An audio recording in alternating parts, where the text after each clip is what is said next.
I just finished a really long lesson on learning how to play and learning how to learn the A minor pentatonic scale, starting on your first finger, your fourth finger, and your third finger. And I also covered the A blues scale. And so I wanted to make a video that demonstrates how to practice these and how to play them. And so on my YouTube channel, I have a backing track. I called it the Ultimate Guitar Blues Backing Track in A. It says level up your lead and rhythm guitar playing. It's 72 beats a minute. It's not too fast. So I'm going to start the I'm going to start the backing track, and I'm going to play along with it, and I'm going to demonstrate how this works. So the first thing we're going to do is we're going to play A on every string. A. A. String 4, fret 7.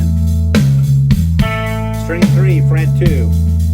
String 2, fret 10. String 1, fret. Back to the string 6, fret 5. String 5, fret 12. So there's my. So now I just played A on every string. So now I'm almost at the end of my 12 bars, and I'm going to start playing the A minor pentatonic scale.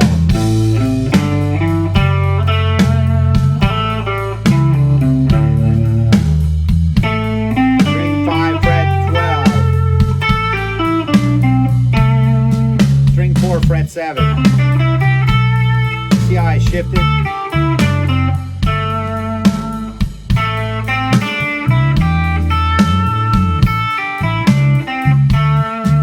And then string 2.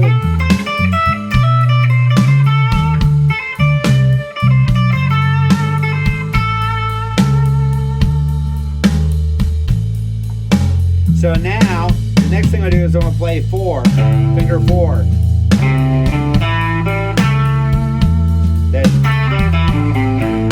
This pattern, I don't really like this pattern. It puts important notes under my weak fingers. And I find it really hard to express myself whenever the most important notes are under my weakest fingers. But the pattern does exist. I'm going to come here.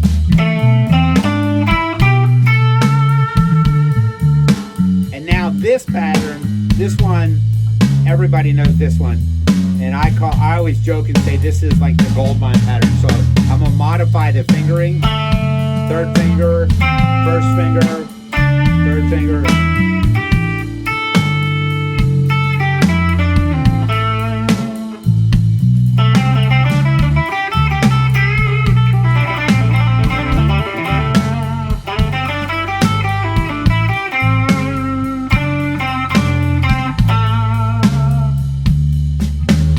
So that's, now I'm gonna come up here. This one, not as popular. Now Jimi Hendrix did use this one a little bit. And I think that he would probably start on his middle finger.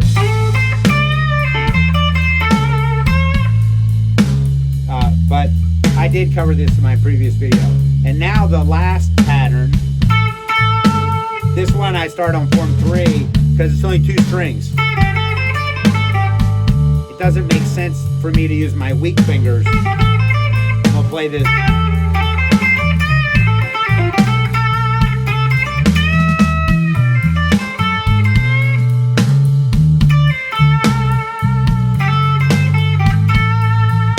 Now I'm going to play the partial pattern. I'm going to start on my third finger, and I'm only going to do 2 strings. This one is used a lot. I see it used a lot by famous blues players. I like to use this one.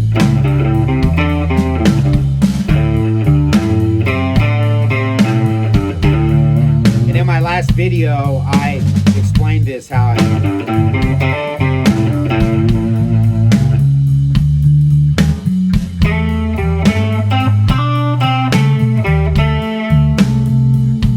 string 4, fret 12. Fret 7. String 4, fret 7.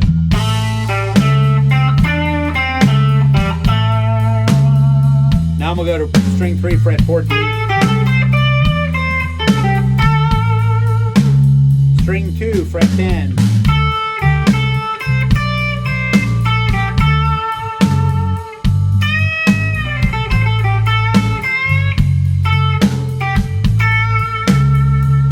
Now, the only thing I have left to do is to play the A blues scale. So this one starts on my index finger, and I go 1,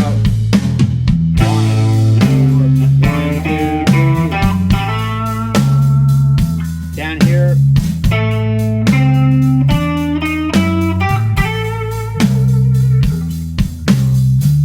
string 4, fret 7. String 3, fret 2.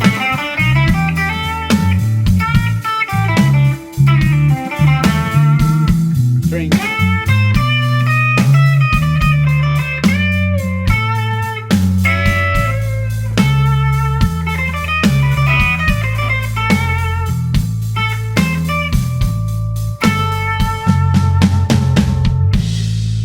So I see this one used a lot. A lot of professional guitar players, even though there's only 2 strings, if you start on string 2, fret 10, you put your index finger there, you can play the root. That pattern, really popular, really popular.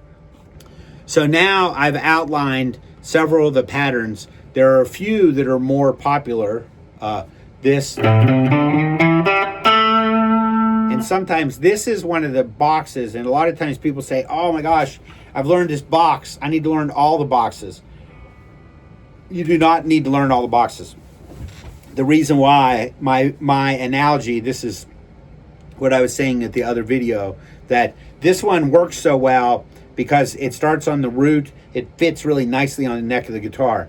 And I said it's like if I was teaching someone the alphabet, that it makes sense to start on the first letter of the alphabet, which is A. And if we were going to learn, say, the first 7 letters of the alphabet, A through G, start on A, go to G. It doesn't make any sense. Imagine it's the whole alphabet, and I'm trying to teach people the alphabet, but I'm starting on Q or I'm starting on J. I'm putting the letters in different orders.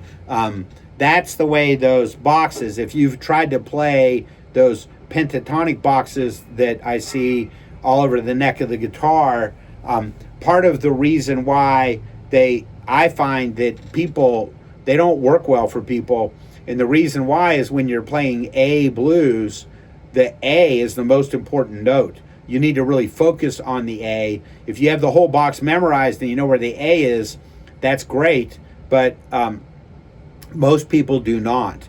That what I find is that people play a lot better if they know where the A is. You don't always have to start on the A. If the A is right here, I can start on G, or I can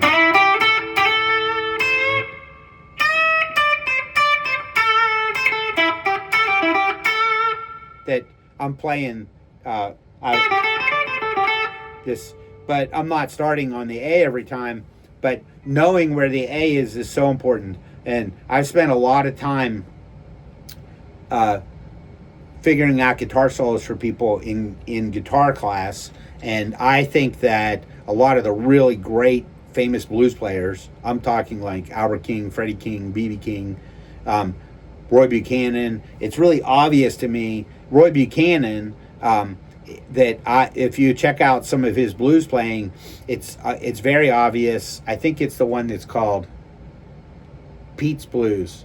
It might be John's Blues. I should look that up. I will look it up. I'll look it up, and I'll put it on the text that comes across the screen. But one of those is a blues in C, and it's like he plays Roy Buchanan's a fantastic player. He plays some blues licks up here out of C with his third finger on C on string 2. Then he switches to his first finger on C. Then he comes down here and plays on the third string. Again, he plays C. That it's very obvious to me that he's knows where the C's are. He's moving all around the neck of the guitar, developing these different ideas. that he's not memorized just these random forms on the neck of the guitar. And so a lot of times whenever you hear people playing those random forms, it doesn't make a lot of sense. I remember when I was at university and I was in an improv class, and we were playing, and it would be improv class at university, at least for me, there were other instruments, saxophones, trumpets, piano. There would be all the different instruments in there, but there was another guitar player, and usually we would sit in a circle, and we would go, if the first person was a trumpet player, the trumpet player would play, and then the second person was the saxophone player would play. We would take turns playing a few choruses of a song. Whenever I say that, we usually would have a live accompaniment. It'd be somebody playing piano, and piano and bass, sometimes piano and drums. But there was a guitar player 3 or 4 people away from me, and he had those patterns memorized. He could play really fast, kind of Eric Johnson sounding patterns. And I remember he started playing, and I thought, oh man, that's so cool. And the guy that was teaching the improv class, he stopped the class and he was like, stop that. He was like, he was a little mean. He said, I don't want to hear that diarrhea of the fingers. I want to hear you play something that sounds like music. And that, to me, it was really shocking. And I was like, wow, I didn't want, I'm glad that I wasn't the one. I actually had plenty of times that I was talked to in a way that wasn't nice. But that day I was like, I was surprised, but it really made sense that after that I started to think about how you have these big patterns. You don't just want to, even though all the notes are in the scale, you don't just want to run those notes back and forth. You want to have your notes match up with what's happening in the song. And so I'm gonna start the backing track, and I'll play a little bit, and I'll show you. I'll try to get when I say I'll try to get my notes to line up, I 100% can make the notes line up with the chords. But sometimes I get a little distracted. I was telling somebody today that I love to have the opportunity to improv. It's one of my favorite things. And one of my students was asking about it, and I said, it's like whenever you're at the park and you're sitting outside and you're looking at the clouds, and you're just looking at the shapes, and you're trying to, see what you see in the clouds. And, you might say, oh, look at that, that cloud, it looks like a boat, or that cloud looks like an elephant, or a poodle. You're just sort of letting your mind wander. That my goal in being able to play good solos is that I need to be familiar enough with the notes on the neck of the guitar that I can make those notes match up with the chords in the song as the music's going by and the chords are changing. But I want to have this freedom that I can discover, whatever that bulldozer or elephant, that shape that I see in the clouds. So sometimes whenever I'm playing, I just hear an idea and I start going with it, but I'm gonna try to make sure that I get the notes lining up on the. So here we go.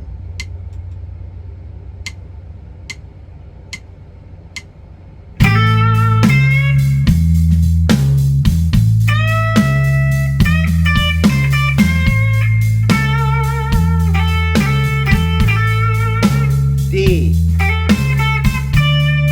There's my D.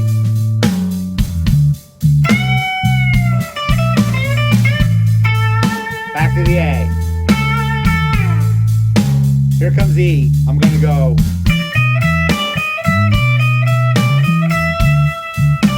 D. A.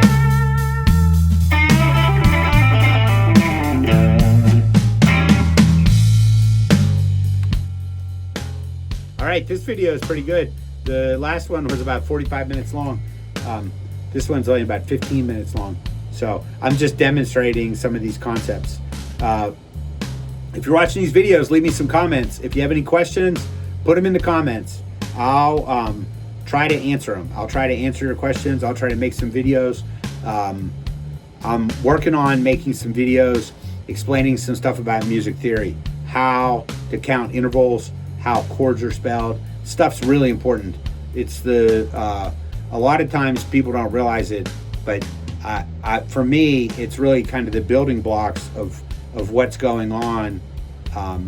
I know I've done a lot of car repair, but I think of being able to name the intervals and understand a little bit of music theory. It's similar to me as if I was working on a car and somebody said, "Oh, I think the alternator needs to be replaced," and I know what the alternator is.